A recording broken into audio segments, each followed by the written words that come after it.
Good morning, everyone. I'm Officer Truman Fitzgerald with the Birmingham Police Department's Public Information Division. We would like to thank each and every one for attending this press conference today. From the city of Birmingham, you have our Honorable Mayor, Randall Woodfin, and our Police Chief, Chief Scott Thurman. We're going to bring Chief Thurman up, and he will introduce our other speakers today. Thank you. So good morning.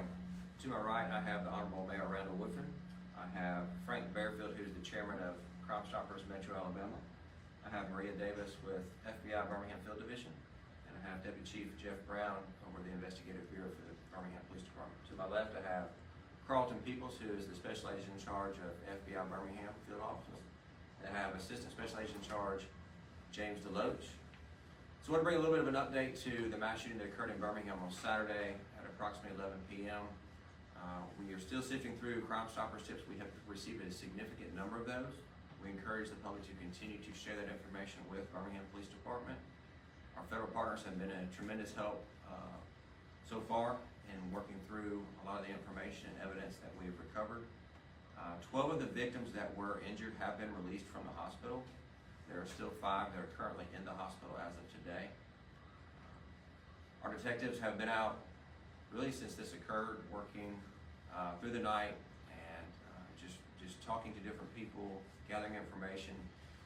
The FBI has offered some additional resources that will be in place later today that will help us connect the dots on some of that information, if you will.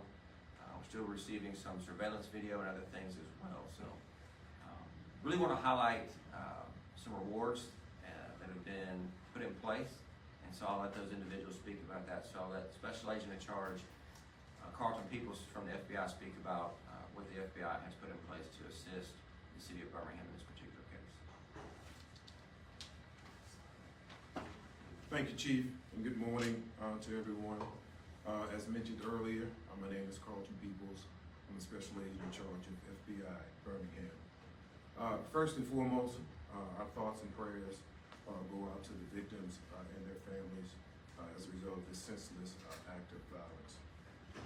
The FBI will continue to avail resources and assets, whether local, regional, or national, to assist our partners in addressing violent crime in our community. For example, to incentivize the public in coming forward with tips and information to assist law enforcement who are seeking additional information to further an investigation to keep the public safe, the FBI offers monetary rewards. As a result of the mass shooting which occurred in our community this past weekend, and the information and investigation to date, the FBI has announced a reward for up to $50,000 for information that to law enforcement, which leads to the arrest and conviction of the individual or individuals responsible for Saturday's mass shooting.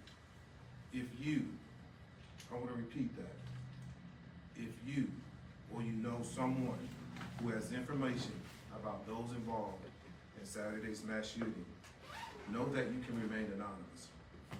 Please call the FBI at 1-800-CALL-FBI, 1-800-225-5324, the Birmingham Police Department at 205-254-1764, or Crime Stoppers at 205-254-7777. You can also submit a tip online at tips.fbi.gov.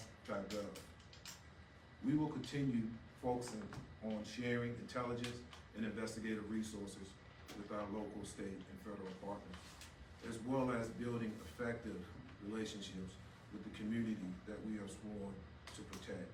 And the purpose of that is to ensure that we root out the most violent and heinous individuals that seek to bring violence to our communities and neighborhoods. Thank you.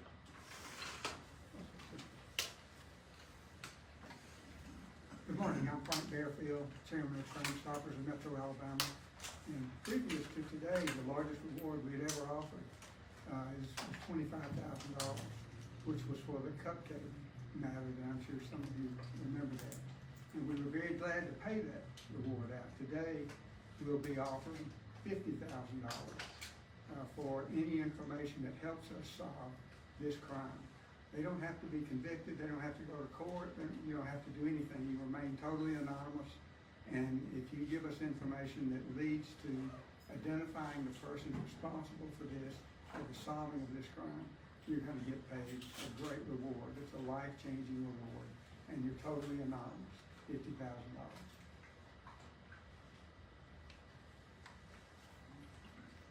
I want to thank you all for being here with us all this morning.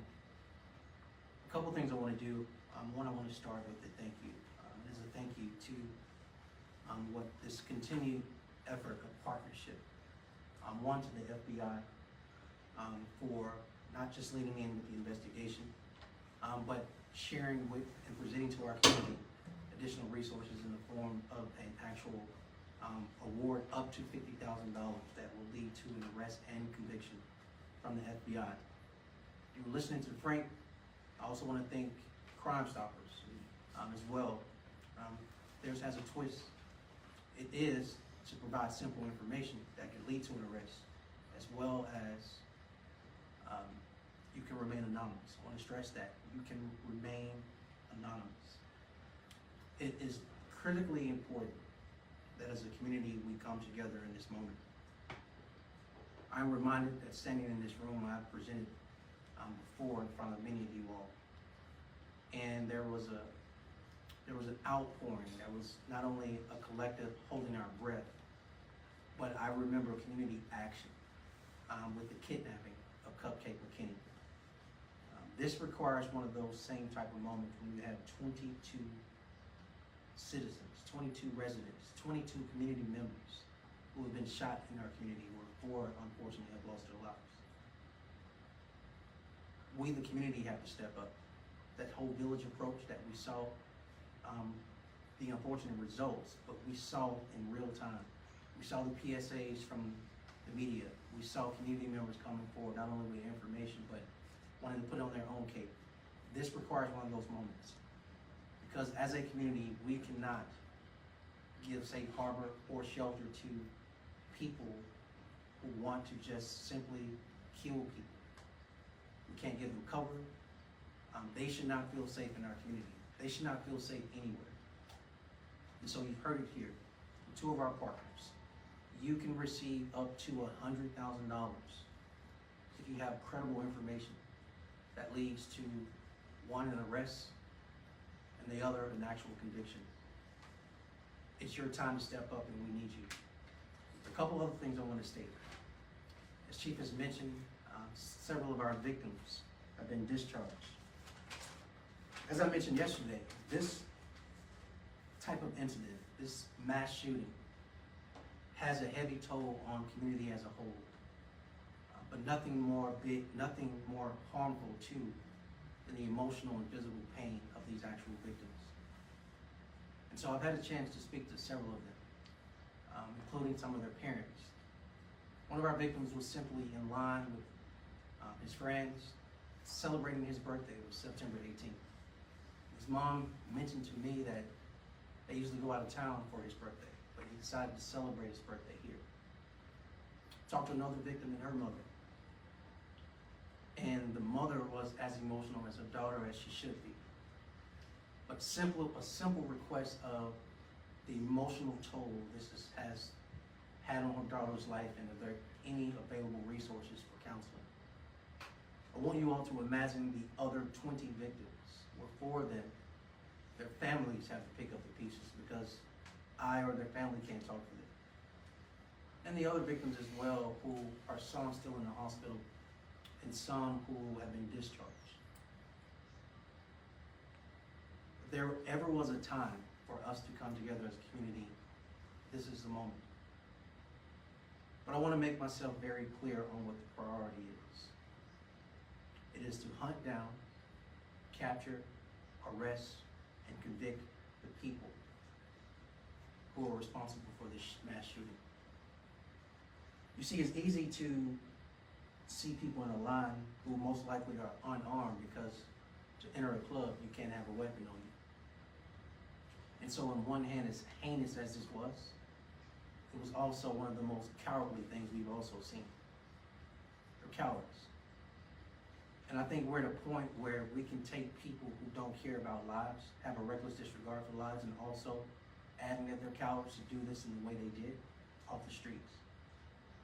And so everyone who wants to play detective on social media, everyone in the streets that's pointing the finger at the police and everyone else, this is your time to step up. And there's an ample award for you doing your part as a community member. Again, a huge thank you to UAB Hospital, St. Vincent Hospital, Brookwood Hospital, and Princeton Hospital, who, as I've stated, and it's worth repeating, do what they do best, which is saving lives.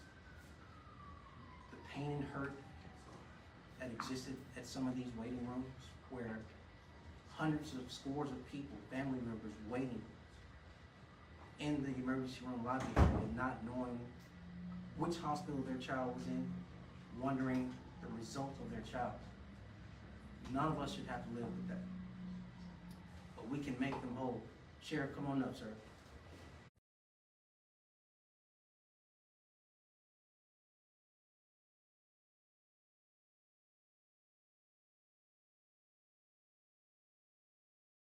Media members. But I'm looking directly at you as well, media. With the information you've heard today, up to $100,000 in a reward for credible information, please overshare, over-communicate that as a PSA to get this information out.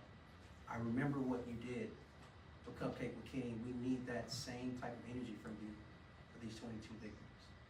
With that, Chief, we'll open it up for questions. We kindly ask that before you ask your question, just wait to be acknowledged. We're gonna make sure everyone has a voice. Chief, at this point, do you know the identities of the suspects or the persons of interest, or are you still working to figure that out? Still working to figure that out at this point. Carol? Ms. Carroll? You mentioned yesterday that this was a possible, the target was intended and that you were working to identify a motive. Have you identified a motive yet? And I know that 2 of the victims have been implicated in previous murders, 1 acquitted, 1 dismissed. Do you believe those previous homicides have any bearing on what happened Saturday night? It could. There's several multiple motives for the one individual that we believe is targeted. But there again, as you mentioned, you got several others who there'd be motivation from others to target them as well because of their criminal past. So that's just something we're working through. Was there any small precinct previously in the 5 Points South area? And if so, is that something that would be coming back to the area when it comes to crime? Years ago, there was a substation, but there again, you have to man the substation. So I have found that a lot of times the substations are ineffective because you just have an officer sitting in there. We need our officers out engaging our community members. And so that's where we feel, and that's what the public wants. The public wants to see our officers, wants to see them out, engaging them, doing patrols, not sitting in a building somewhere because they're really not effective. That's more of a behind the scenes type thing. Yes, sir. Do you know if this is related to any gang activity?